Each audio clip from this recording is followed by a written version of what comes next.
we all know how to learn by doing because we all learnt to walk. And if you were a baby and you gave up the first time you fell over when you were learning how to walk, you would not be walking now.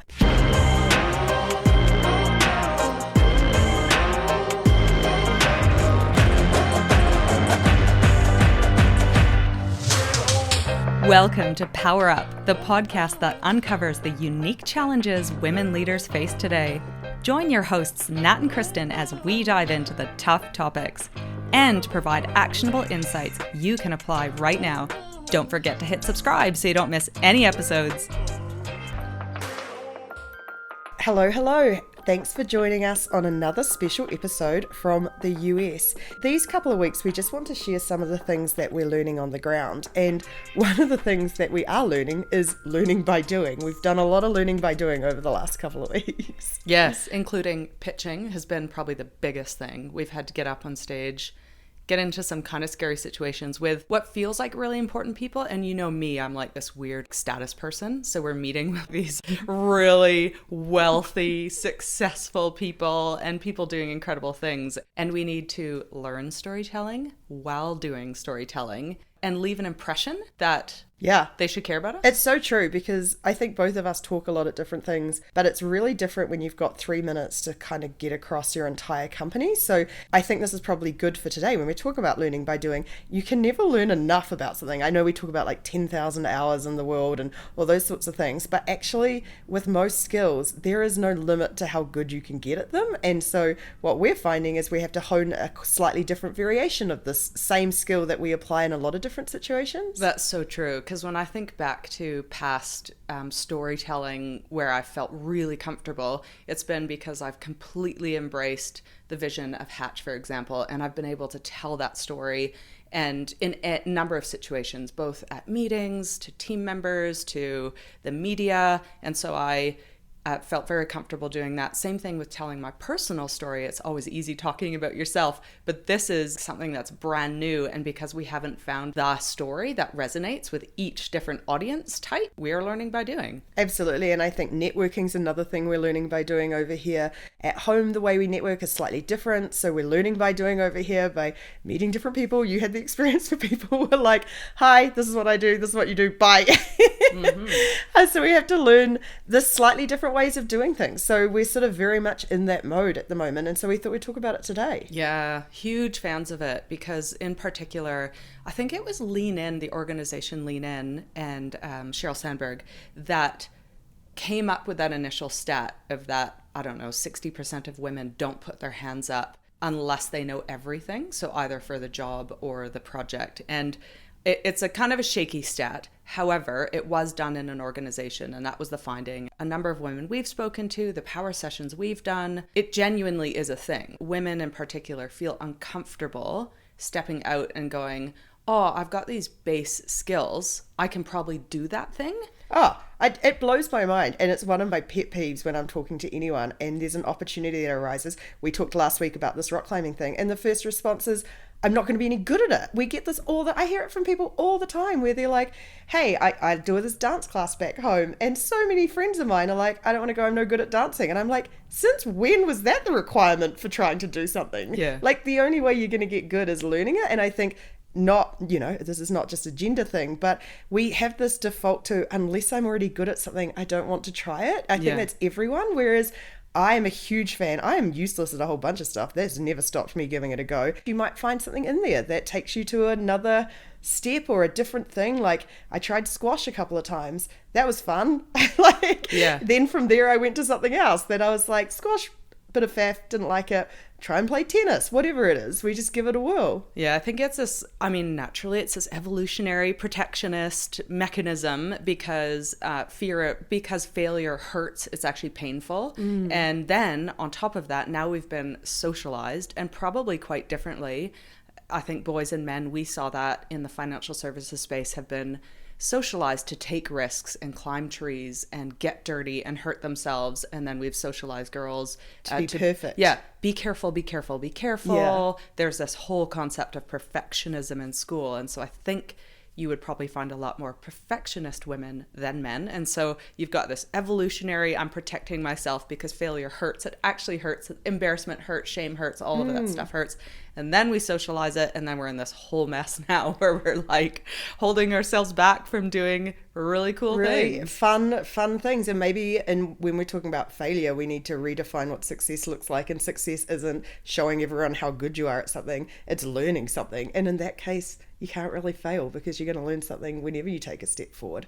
And I think especially in this world, we're going to talk a little bit about today because we obviously here, we're in a very specific situation, but the whole world is changing. And you see that in the US, right? All the different things. We saw robots roaming the streets of Austin. Yeah. Like everything's We don't changing. know what they were doing, but they were robots rolling around.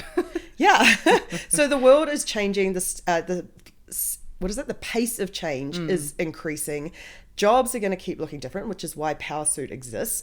If we were still operating like we were 10 years ago, Powrsuit wouldn't exist. So there's some real opportunities here, but we need to be aware there's a lot of change. Yeah. And I have noticed that we're at a conference at the moment, and every third session is on AI. A great part of a stat I heard the other day was 75% of jobs will be affected by AI. That's not to say disrupted and removed, it's affected, which means that the job and the job title and the tasks that you do the job will look very different. Now, what I hope is that all the stuff that we maybe are time consuming and admin related will be automated, but either way, we are going to need to step outside of our comfort zones in order to embrace what will look like a different future and different roles in the future. Yeah, and I think for anyone who feels scared about that, because the word AI and the way we talk about it makes it sound so disruptive and transformational. We've all been through this a million times before. When I first started out working, the internet, we still had to dial up effectively. A lot of the work that I do now, and all of us do, we use Slack, we use Microsoft Teams, we have email, we have international calling. We have been in a process of automation for decades. And if you think back to, if you're old like us, think back to your first jobs, they were so much more manual than they are now. And AI is just doing, and machine learning, all these big scary jargon things are just adding more and more automation to what we do. So it's actually not scary. It's an opportunity you're going to free up a bunch of time potentially. You're going to be better at your job. So what are you going to do with that time? So it feels good time to talk about learning by doing. Well, and the great thing is the more that it is a muscle to be flexed, and the more you flex it, and the more you actually go, oh, hang on a sec, I've got these strengths. We did a 3-part series on strengths. I've got an aptitude for learning, and I'm curious, and I'm willing to give it a go. If you've kind of got those attributes, you apply it, it actually becomes second nature, which is why, Nat, when you're given an opportunity, you're like, meh, I'll try it. I might look silly. I don't care. It's because I don't think I look silly. I think I look like someone who's trying. That's right. And the more you step into that, it just becomes normal. Yeah. No, and I think, so we've talked a bit about AI. I think 14% of people, have tried ChatGPT. So if we're talking about the beginning of another range of transformation, we're at the very early stage. And sometimes we have conversations with Powrsuitors, and a lot of us have grown up in these careers that are radically changing. So we've met a lot of copywriters here. We know a lot of marketers. We know a lot of designers, and all these jobs will be changing over the coming years, as they have been for the last decades. When I started out as a designer, I used Photoshop. That was designed for photo editing. That's how you designed websites. Now there's a huge array of collaborative digital first tools. There's Canva that actually makes everyone a designer. So this is just a continuum of what we've learnt so far and what our job is. You had a great quote or a great line about not forgetting the strategy and the purpose, but being adaptable around what you do. Do you remember what it was? Oh gosh, when was you this? mentioned it just before, and it was actually about finding work. I think it fits.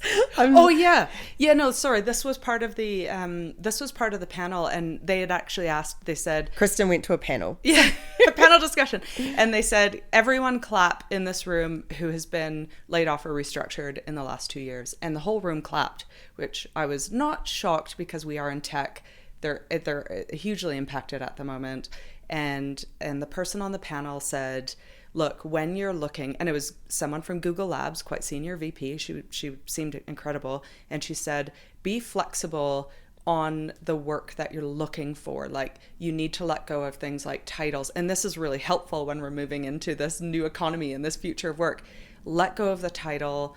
let go of the, some of your traditional trappings of what success looks like as it pertains to a role, and just focus on a strategic benefit of that role. So what she meant by that is, if you are in product, make sure you get into a role that is delivering product. If you are in marketing, make sure you're getting into a role that is launching campaigns. If you're a financial analyst, make sure there is a beefy project waiting in the wings for you to dive into. Look for almost the actionable work. Yeah, and I love that as it translates to learning by doing, because you're effectively saying, be true to who you are, know the strategy of where you want to go in your career, but be really adaptable about what your job title is. Yes. Or how you do your job. Yes. So if you've been a copywriter for years and suddenly you're talking to people who are going to start utilizing AI, fine.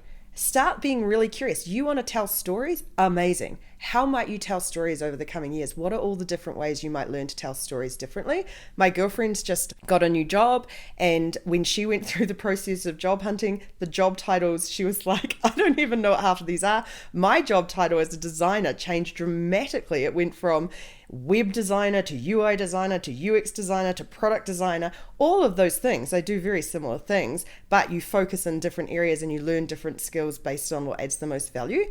So, should we crack into why we believe in learning by doing? Yeah, well, the first is traditional learning is kind of gone. The way we learn now, if you think about these latest apps that we're using or how we like to consume content right now, it's in small bits. And so this traditional sense of learning, going on this big course or this conference, we kind of take away the odd aha moment. And this week has been a perfect example of that, Nat. Like, we've probably if I spent 8 hours watching panels and speakers yesterday, I probably walked away with 2 things. Maybe I might change my behavior, but probably not.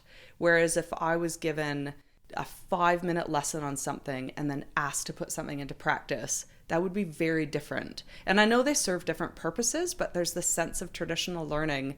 I'm not sure it's all that useful for the future of work anymore. Yeah, I've been thinking about it a lot too, because we were at an incredible panel yesterday with a woman. What was her name?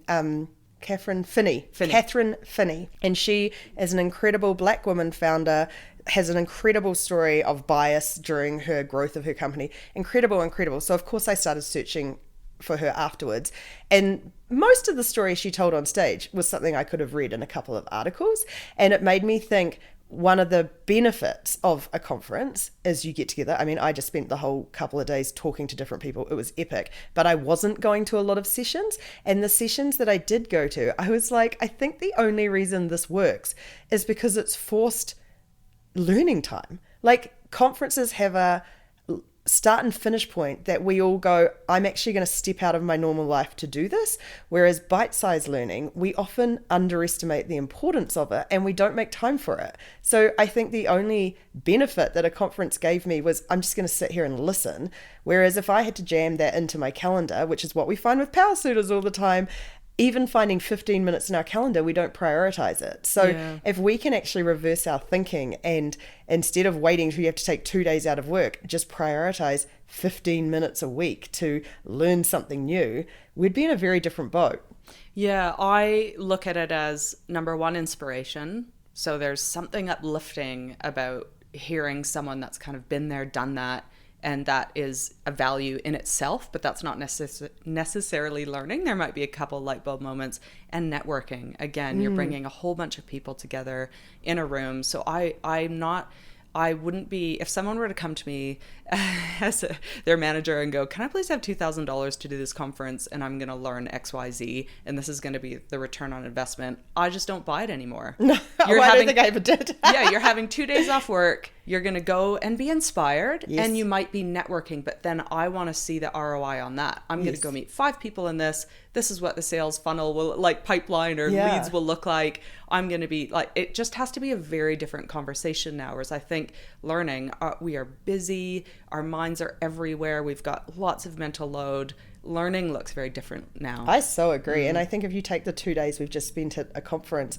and spread it out over the year and did bite-sized learning by doing, I think we can all logically look at that and think, wow, the massive difference in impact that would have. Yeah. And so let's talk what learning by doing is, because I think we've talked a lot about sort of the theory of why we should take bite-sized action. But what are some examples, or an example from your life that... Yes, great. Well, I've got a story that I can share in a minute, but what I've been watching my daughter do is learn a language on Duolingo. And that's been interesting because I remember my mum, my parents spent years and years on a boat going to different countries. And so when we visited her one time, she was listening to this Rosetta Stone, and you listen to these CDs at the time of someone speaking the language, and you repeat after them and speak, and it's hours. And I don't think my mom learned Spanish that way. I just think that was a very traditional way to learn. It took 8 hours in her day repeating stuff, and it wasn't all that helpful. However, what's been interesting now is watching my daughter learn Danish. She's off in about a month's time, and it's through Duolingo, and it's been gamified. It's been it's not at all how I would have thought you would have learned a language. They didn't start with like the verbs and the I am, you are. They didn't even start with that. They just jumped straight into this is my sister, that is my brother. And it was in my brain, I'm going, how the heck do you learn a language that way? But she's going 5 minutes a day. There's a leaderboard, so it's a little bit competitive. It's gamified, and she has to repeat something. She has to write other things. And it was developed by behavioral scientists in the right way to learn a language. And she's effectively probably like learned 30% to be able to get by in day to day. Amazing. Which is amazing from another country in a whole new language. And so that I'm watching that learn by doing in a very different way than what you traditionally would have done a night class. You've talked about going to Spanish class. You didn't last. So it's just interesting how you can do it in the comfort of your home now. Yeah, no, I agree. And I was actually just thinking about that stupid Spanish class and just talking about learning by doing and being bad at stuff. Now, as you say that, I was like, oh yeah, the reason I hated it is because everyone there was so judgmental. They laughed at me for being bad at it. And I was like, an unsupportive environment, get out of it. It's dumb. I blame them. I'm I was great. Do you have a thing? Because I will tell a story about learning while doing for a new job, but do you have a story? Yeah, I mean, my whole career's been learning by doing. I started drawing logos and animations at university in my spare time, and then started working for different organizations for free. I mean, this is back in early internet days, it feels like, and just was like, I am trying to learn how to do this, so I'll do this for you and iterate back and forth. And so I learned not only how to design, I learned how to interact with customers and how to communicate and how to build a network and all that sort of stuff from day one. I don't know why I did it that way. It feels now on reflection a very hard way to grow a career, but nonetheless, we got here. So I feel like I really love that thing about don't let go of your strategy or your why, but just adapt it, because over the years, I've known that for the values that I have as freedom and flexibility and being paid what I'm worth and contributing to great things, like very purpose-led person. And so if I'm going into an organization, I'm very much like, what is the problem you're trying to solve? And then I know that I have some of the skills to solve that. And I will, through the process of solving it, learn a bunch of new ones. I think we're kind of similar in that of, I am not afraid of using Google or picking up the phone or iterating back and forth to get better at something when I'm working on it. And I don't find that scary at all. And I know that's confronting for a lot of people, but I've been doing it for 20 years with no muscle. Support around me. Like I haven't had a boss to give me support. And it does get so much easier. It's like, you just get that muscle thing. You just get in the habit. And I use the word iteration a lot because I think a lot of us have a tendency to go away and work on something and present it as done, and we don't like getting feedback on our beautiful piece of work. Whereas my approach by learning by doing is always do the first cut, keep it rough, get the feedback, really embrace the honest information you get from people and challenges and learn from it. And that is a way to not feel like a failure or not feel like your piece of work isn't perfect. Yeah. I know that if I think back, I was just thinking earlier, if I look back at every single job I've put my hand up, I didn't know how to do the job at the time.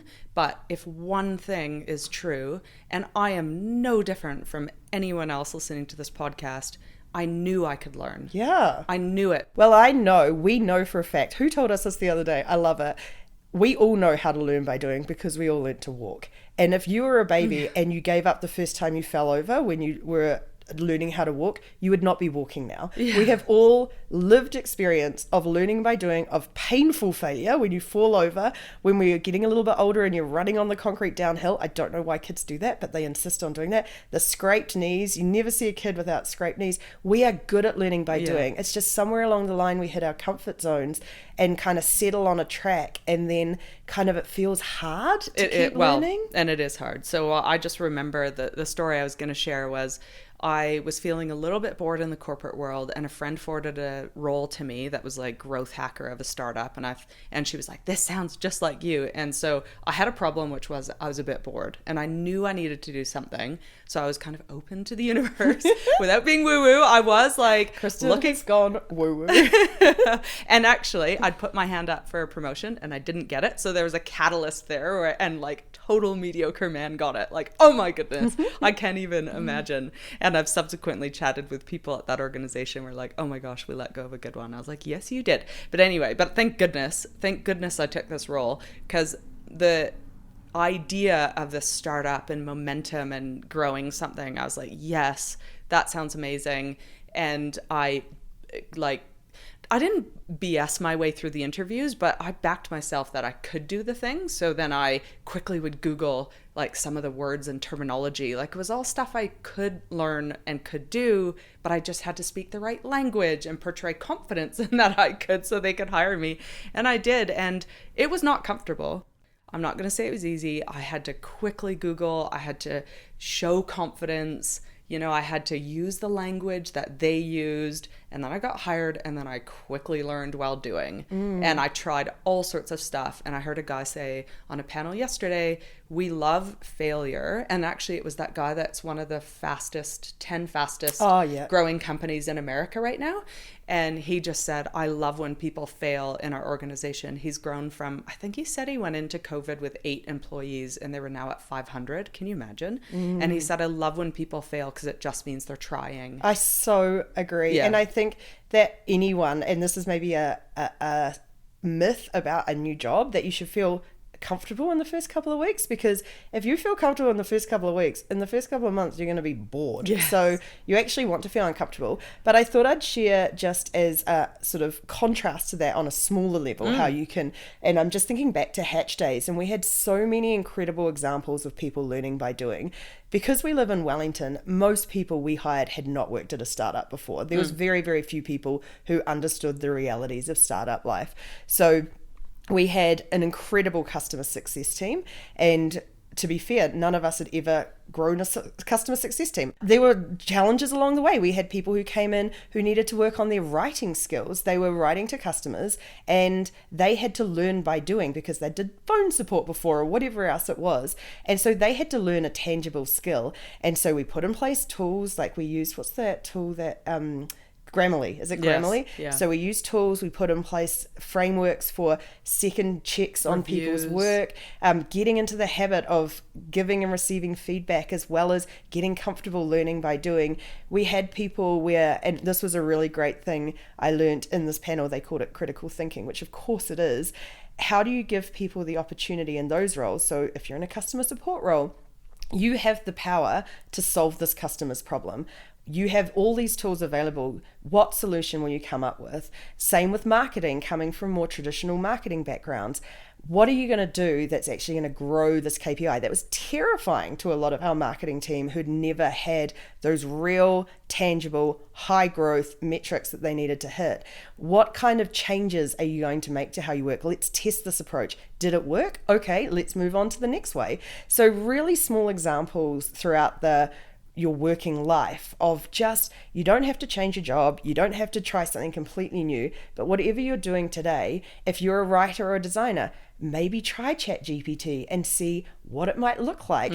If you work in accounting, it's exactly the same. I know Xero, which is what we use for our accounting, they've been using machine learning for years to make accounting faster. What are all the different things, if you're noticing in your career are changing a bit, or in your industry are changing a bit? Just do a little thing, just learn a little thing, or try something a little bit different. And if it doesn't work, that's fine. Yeah, and I've heard one additional key attribute attribute to learn by doing here. So the first is we know that we have an aptitude to learn, like we can learn, and so we have to back ourselves to learn. The second I heard is that there's a real bias for action in all of the stuff that you you described there. And when I think back, oh yeah, that's right, we knew we could learn, but then we took action. So instead of just sitting and pondering and getting into a state where we're like, I can't, and getting all in our heads, we actually just took action. And I've often found that, oh my gosh, you just take a step. I agree. And I think, like, I was just thinking even about feedback and all of these things we talk about at Powrsuit, watch the space as we build out our platform. The idea of, like, if you were to do something slightly different, one of the easiest ways to do that is to announce it to people, to say upfront, hey, I'm going to take this piece of work and I'm going to try something different this time. And this is what I'm going to try instead. And it may not work. So you've already informed people that it may blow up. And is that okay? Are you okay with me trying that? Do we have the time to do it? Great. And then you've been given permission. Everyone knows what to expect. So the reason I was thinking of feedback then is a lot of women live in a feedback drought. So we've suggested to a lot of Powrsuitors, next time you do a piece of work, at the end, send out an email to a couple of people who were working with you and just say, what's one thing that went really well and what's one thing that we could change next time, or I could change next time. That is learning by doing. That is a very small thing that can transform how you work. So there's just like all these little examples that don't require huge transformation of your life. Yeah, absolutely. And the last thing that I have to add on that point is, when you have learned a thing, tell others. And that is part of your personal brand. It's part of building social capital, in that you're teaching others as well, or you're building your personal brand and showing that you're wanting to learn and grow and add value to the organization, to your role, to the company's purpose. And so share what you've learned and be really, even if it's something that's really small, like I tried ChatGPT, here's a prompt that I learned worked really well. Or I've tested this thing out, it didn't work. Here's what I learned from that mistake. I loved on LinkedIn, someone did that with ChatGPT and they wanted to know how to download pirated videos.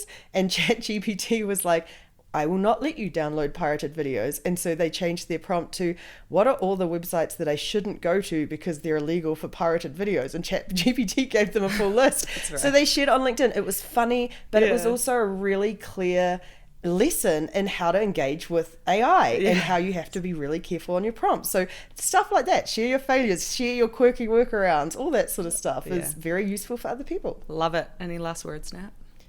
No, but please just do something small and different. And it doesn't matter if it's like changing your routine, walking another block. Like, you can start so small on all this stuff, but it is uncomfortable sometimes. But I guarantee, as someone I feel like who's done this my entire life, it is fun. And you get over, like, you do start to think, if anyone judges you for being a tryhard, cut them from your life. Like, it is, they're not people that you want in your life. You want to surround yourself with people who embrace you learning and developing and trying and failing. Like, that's the people I'm surrounded by, and I live a great life. And those are the skills that those are survival skills, effectively, for the future and the future of work. Is this aptitude to learn, take a bias for action, give it a go, and amazing. Obviously, slide into our social messages, sign up to our newsletter if you haven't already.